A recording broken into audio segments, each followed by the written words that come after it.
Well, good morning and welcome to today's small business webinar. My name is Paul LaChapelle. I'm with Montana State University and very happy to welcome you all to today's educational and free small business webinar. Before we get started, just want to remind you that we are recording today's webinar, and I'll be posting this archive link to our website, and you can see the web address in the chat box. That chat box should be in your lower right corner, and you can expand that to see the content if it's not already done on your computer or mobile device. Today's webinar is sponsored by MSU, Montana State University, as well as the Montana Economic Developers Association, the Small Business Development Centers, which are affiliated with the Montana Department of Commerce and U.S. Small Business Administration, with additional support from the Great Falls Development Authority and the University of Montana.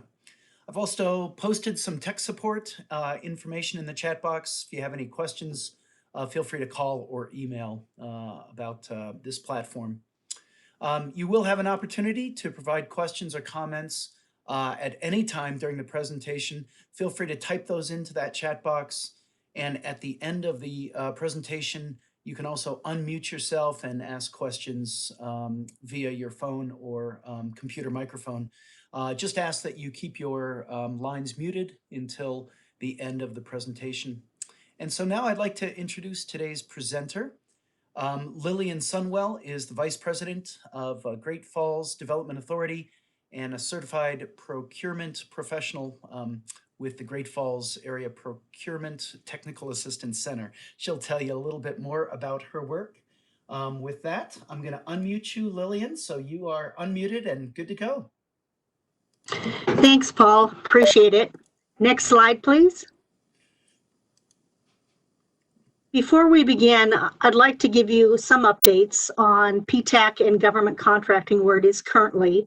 The PTAC offices are open for business, and these are unprecedented times, but the Montana Procurement Technical Assistance Centers remain open for business, ready to help Montana-based companies sell their goods and services to federal, state, and local governments.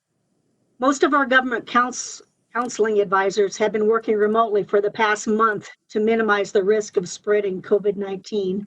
And with Governor Bullock's stay-at-home order, all of us will probably be continuing to work remotely through at least April 30th. I know this will be an adjustment for businesses who live and work near our centers and are used to meeting with us in person.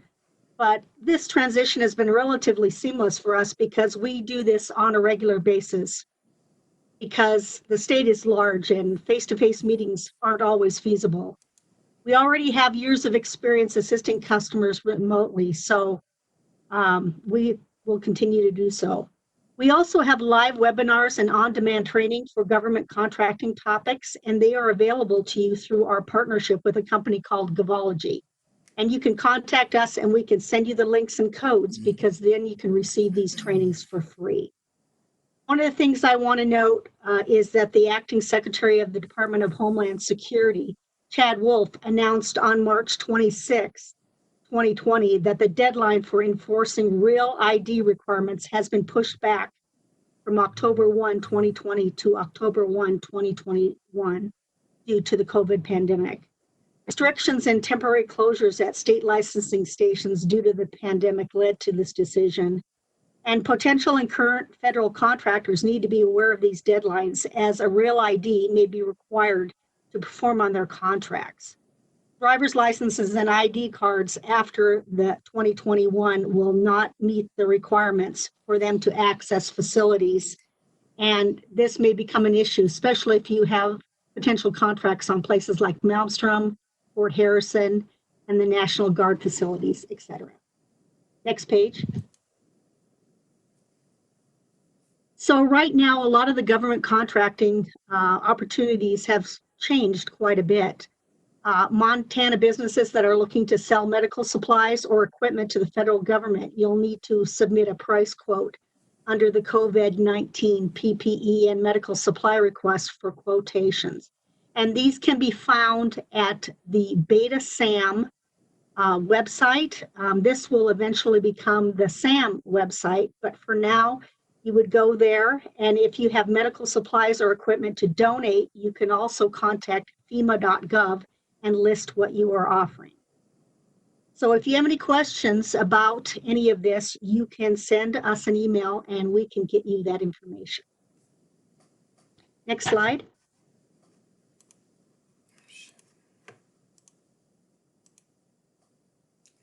This is where you can go to find the contracts and bids. It's betasam.gov/contract opportunities. And you don't need a sign-in. You can do a public search to find this information. Next slide.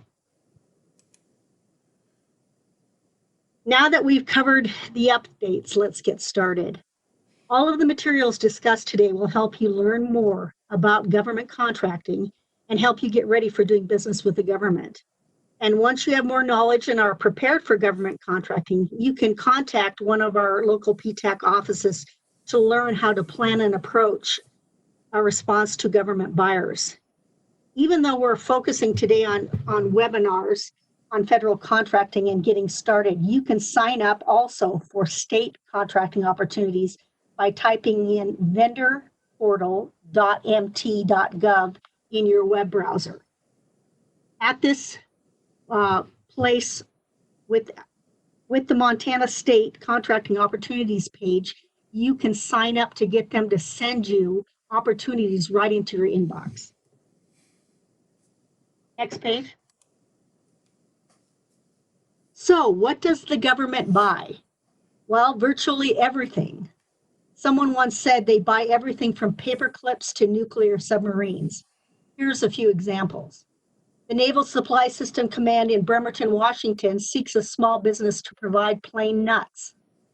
Marine Corps in Bridgeport, California seeks a small business to provide dirt. Animal and Plant Inspection Services in Minneapolis, Minnesota seeks a small business to provide blackbird conflict management services in North Dakota. And the National Guard in Tulsa, Oklahoma seeks a small business to provide and install big ass fans. As you can see, there is a wide variety of what is out there. Next slide. So selling to the government is a lot different than selling in the commercial market. A few of the ways the government market differs from the commercial market is long buying cycles. The FAR, which is the government contracting rule book, simple acquisition procedures versus competitive bidding, and etc. If you aren't sure what these things mean, I just want you to know that today we won't dive into the definitions, but you can contact us and we will be happy to go over any of these with you. Today, we are just going over the SAM basics. Next slide. Government contracting isn't for everyone. Some of the readiness factors to consider are, do you have an established business? That means you aren't a startup. Preferably, you've been in business for more than 2 years, although there are exceptions. Do you have a record of performance? Why is that important? Well, this allows the government to build confidence in you. What this shows is the government knows you have a record of successful past performance on awarded contracts. Do you have the resources? This requires time, personnel, and money. Do you have the financial capability? The government usually pays within 30 days after receipt of a properly submitted invoice. And the key word here is properly. If it isn't submitted properly, it can delay the payment by a considerable amount. Next slide. Do you have a clear focus? One way is to have a strong business plan. Your SPDC can assist with this. Do you have capacity? Are you technologically proficient? Are you adaptable? Do you have the commitment?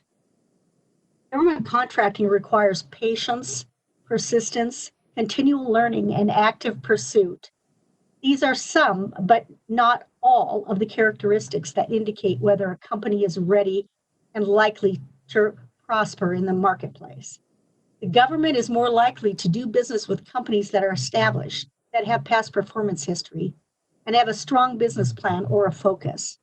A good financial foundation is also vital.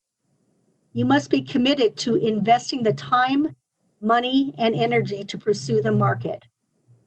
On average, it takes successful companies actively pursuing the market almost 2 years to win their first federal contract. Basic computer skills and access are also essential. Next slide. If believe you are ready and possess the characteristics discussed, the next step is to take a self-assessment. What does your company do? When was your company established? What is your financial picture? Who are your customers? What problems do you solve for them? What do you do for them that your competition does not?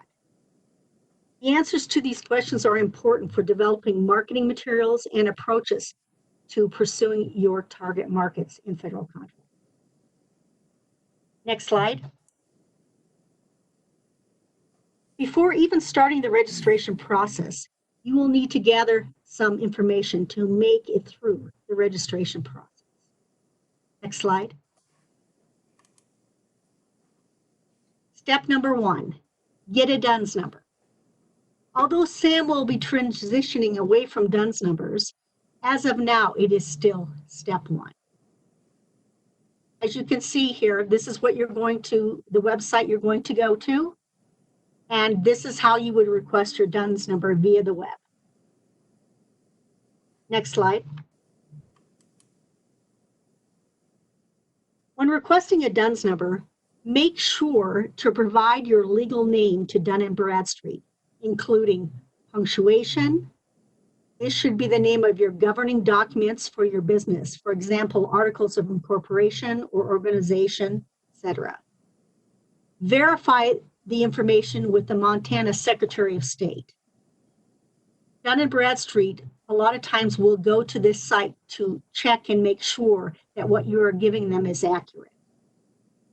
Provide any DBA, doing business as, if applicable. Provide your physical address.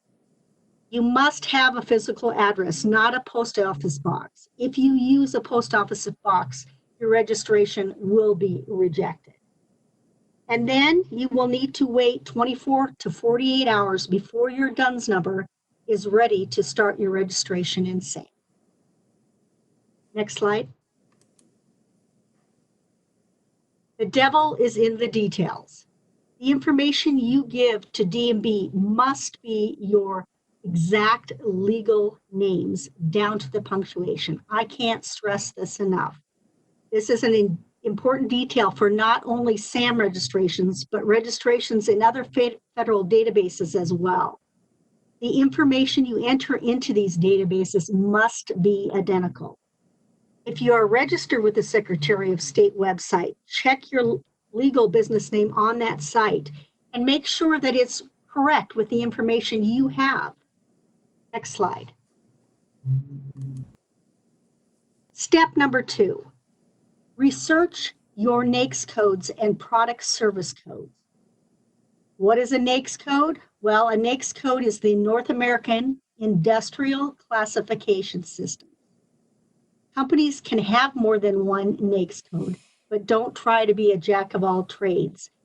All federal government solicitations have at least one NAICS code assigned to a solicitation. You don't have to put in 100 of them. Remember, sometimes less is more. Next slide.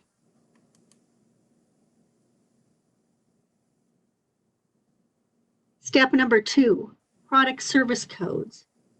These are codes that complement the NAICS codes. The product service codes are a coding system that describes products and services and research and development purchased by the federal government. And they indicate what was bought for contract actions reported. You don't have to have these in your SAM registration, but a lot of times it makes you easier to find as a business. Next slide. So where do I find my NAICS codes? Well, here is the website. You would go to the website and you would enter a keyword. As you can see, this one was for excavation, and 4 numbers are listed. Next slide. Here's where you find the product service codes. The website is listed here. The keyword tires was listed, and you can see that a number of codes were listed under various groups. You would use the ones that work for your business. Next slide. Step number 3, keywords. Put together a list of keywords that describe your business and products or services. Here we have listed keywords for a company that does sales and repairs of tires. As you can see, keywords are tires, tubing, retreading, sales, service, maintenance, installation. Keywords have become more and more important, so be specific. Next slide. Step number 4, write a short narrative of your business. A lot of times a good place to look might be on your own website if you have one. You can use sentences such as, my company specializes in the sale and or manufacturing of XYZ products. My company provides sales, service, maintenance, building of XYZ products and services.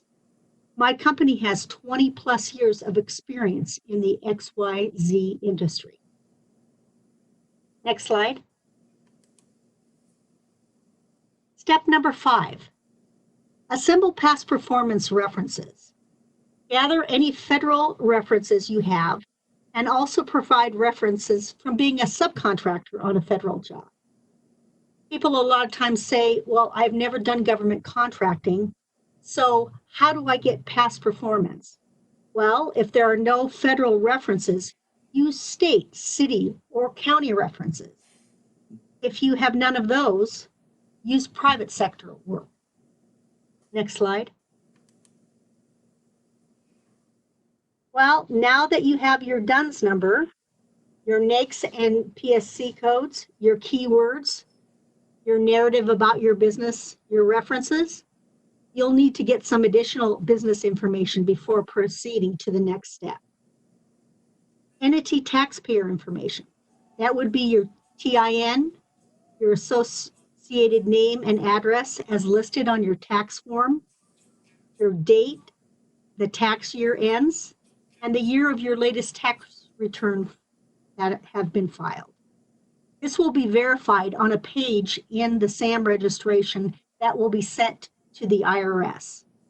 You also need your name and title of the tax return signers. One of the new things that the SAM registration has been doing is you are required to create what's called an MPIN. An MPIN is a 9-digit character that you need to remember because it will be used as your electronic signature. Also, the date your business started or was incorporated. They will want to know the number of employees and your average receipts for 3 years. You're probably asking why they need that information. It will be used to determine if you are considered a small business or not. And then your banking information. This is required because this is how you are going to get paid. It will ask you for your account number, your routing number, and your bank's phone number. Next slide.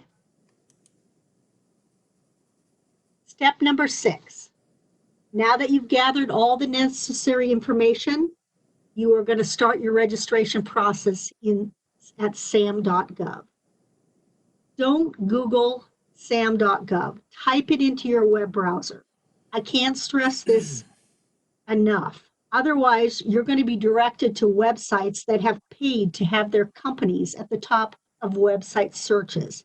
These companies charge for SAM registration. Remember, it is free to register in SAM. Once you have the sam.gov website up, you will click on the login button. If you don't have a login, this is where you will create one and then follow the steps. There are a few. As you can see, this is the login screen for the authentication process, down on the left. Next screen. Once you have a login, you will be logged out and have to log in again and create a user account. You will go and choose the individual account.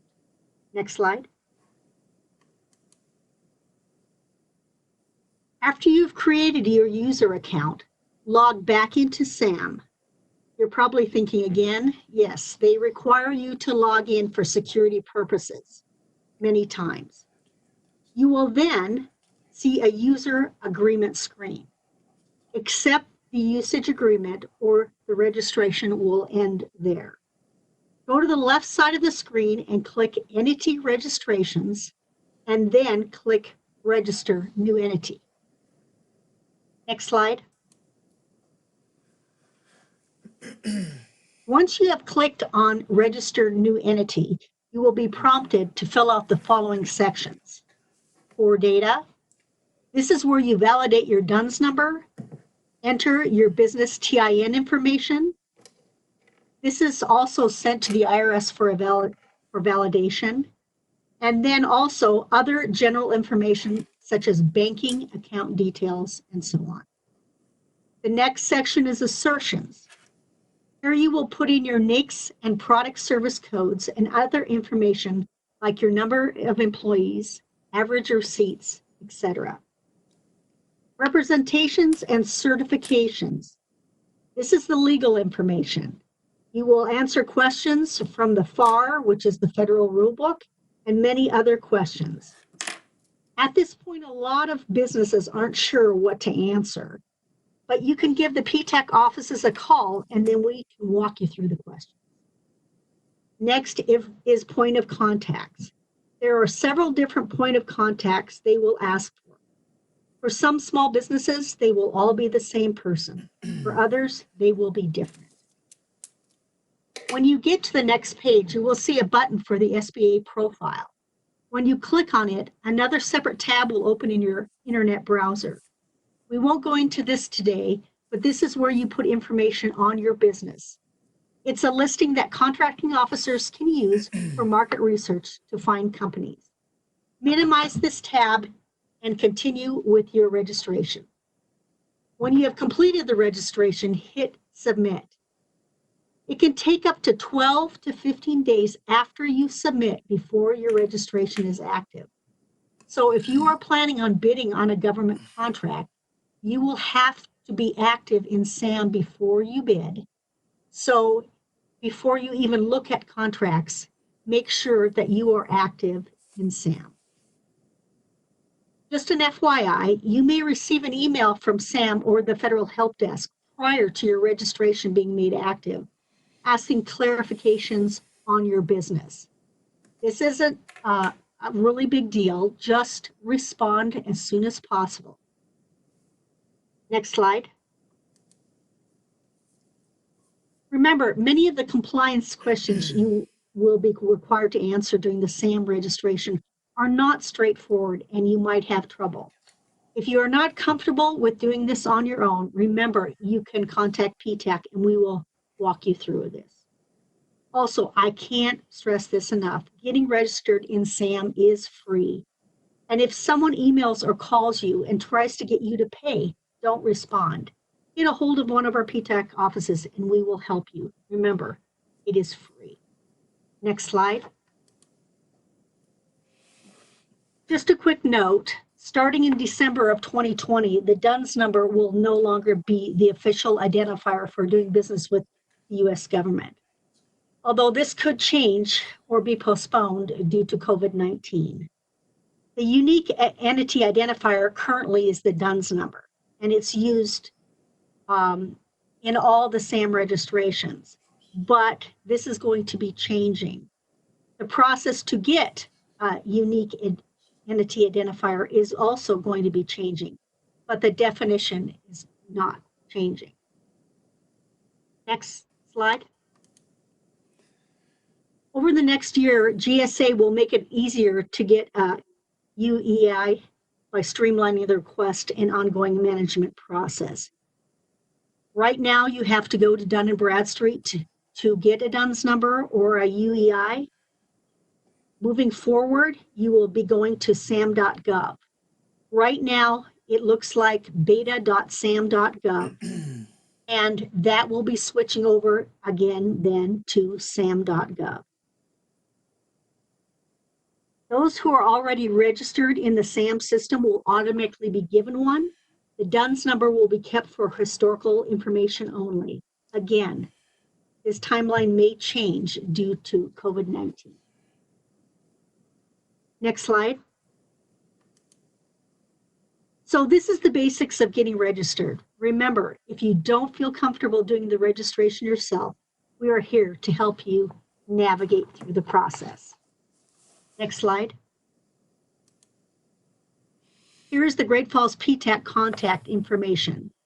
There is myself and Shannon Clancy, and we both are available to help you.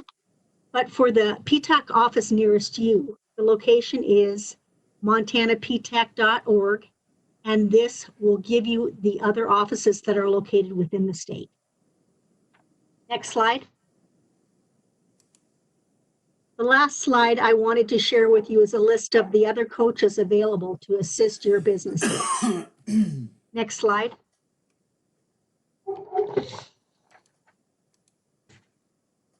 To stay connected, I have included some websites for keeping up with the latest information from GFDA, where you can find the latest updates on COVID-19. Next slide. So please share with us any ideas or questions you have. And thank you for participating in the webinar today. Again, here is our contact information. Let us know if we can help you navigate the government contracting world through these uncertain times. Does anyone have any questions about the process? Great, thanks, Lillian. You can type your questions into the chat box or just unmute yourself. I apologize for those last few slides. That was a problem on my end. I'm going to copy and paste those links into the chat box. So if any of you have questions while I'm doing that, feel free to unmute yourself or type them into the chat box.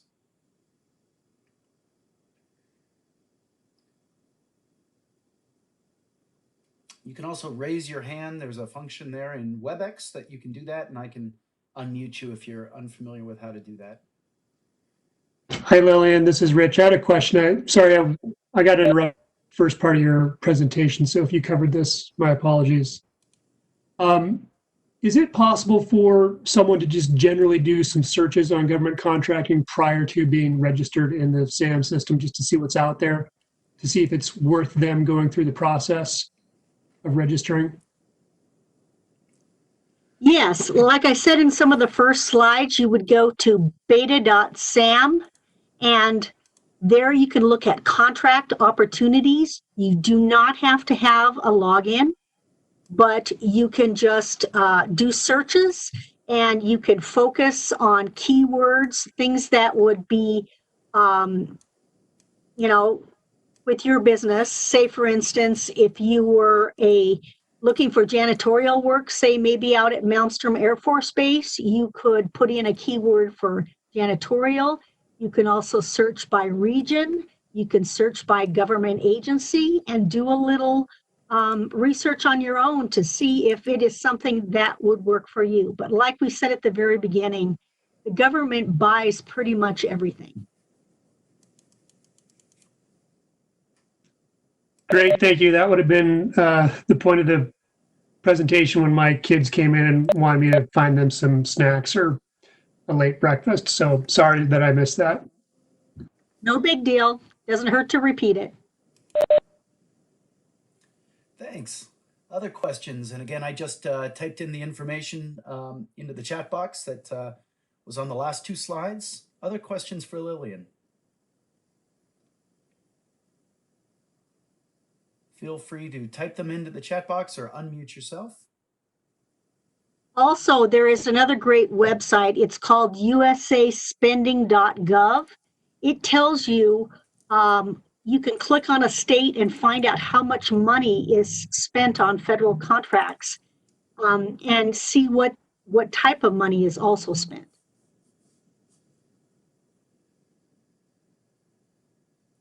Thanks for that information. I just typed that into the chat box, Lillian, as well. We have another minute if any of you have questions.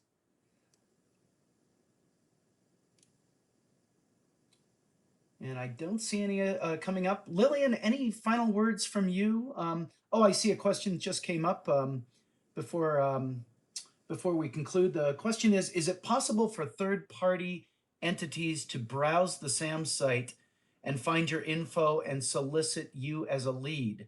I had this issue years ago when I signed up for DUNS. Well, yeah, they can search for you in SAM, but because it's public information, whenever you are doing business with the federal government, it is public information because you are using public funds. And so a lot of times they can, but what I tell everybody is if you are unsure if this is an actual government entity contacting you, but you're not sure, shoot us the email and we will let you know. Great. Response was thanks there, so thanks for that info. Last questions. Anyone else? Feel free to type them into the chat box or unmute yourself. Lillian, I don't see any additional questions. Any final words from you before we conclude? No, I know it's was a very basic subject today that we went through, but if you have any other questions on how to search for opportunities, we have a lot of tools in our toolbox that we can use. We have a program called Bid Match, which is where an algorithm is put into this program and it actually searches for contract opportunities based on your individual profile. So if anyone is interested in that, just get a hold of us and we can tell you a little more about it. Otherwise, if you have any other questions that you think about after this webinar is completed, we would be more than happy to answer any questions for you. Thank you. Wonderful. Lillian, thanks again for the great information today, and to all our attendees and participants, thanks so much for joining us. Please keep in touch with us via the website that I posted at the top of the chat box, and you can join our listserv as well. I'll be posting this recording as soon as it's ready. Until our next webinar, I wish you all a healthy weekend, and please stay positive. Thanks everybody for joining us again. We'll see you next time. Bye now.